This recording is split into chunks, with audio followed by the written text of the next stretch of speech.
বাংলাদেশ জামাত ইসলামের আমির ডাক্তার শফিকুর রহমানের আগমন উপলক্ষে লালমনিরহাট ১ হাতীবান্ধা পাটগ্রাম আসনের জননেতা আনোয়ার ইসলাম রাজু ভাইয়ের ডাকে আমিরে জামাতের আগমনের উপলক্ষে মঞ্চের প্রস্তুতির কাজ চলমান রয়েছে। আপনারা দেখতে পাচ্ছেন এই মুহূর্তে আমরা অবস্থান করছি লালমনিরহাট জেলার তিস্তা ব্যারেজ এর পশ্চিম হেলিপ্যাড মাঠে। এটি মঞ্চ প্রস্তুতির কাজ চলমান রয়েছে।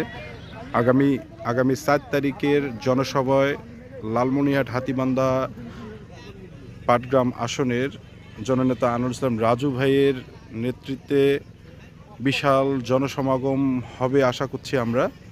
এটি হবে লালমনিরহাট ১ হাতীবান্ধা পাটগ্রাম আসনের সর্ববৃহৎ জনসভা। এখানে উপস্থিত থাকার সদয় সম্মতি জ্ঞাপন করেছেন বাংলাদেশ জামাত ইসলামের আমির ডাক্তার শফিকুর রহমান সহ অন্যান্য কেন্দ্রীয় নেতৃবৃন্দ।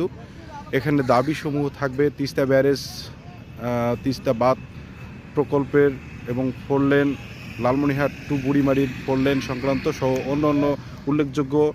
সেই সাথে থাকবে বুড়িমারি এক্সপ্রেস, বুড়িমারি থেকে চলমান সহ অন্যান্য দাবিগুলো।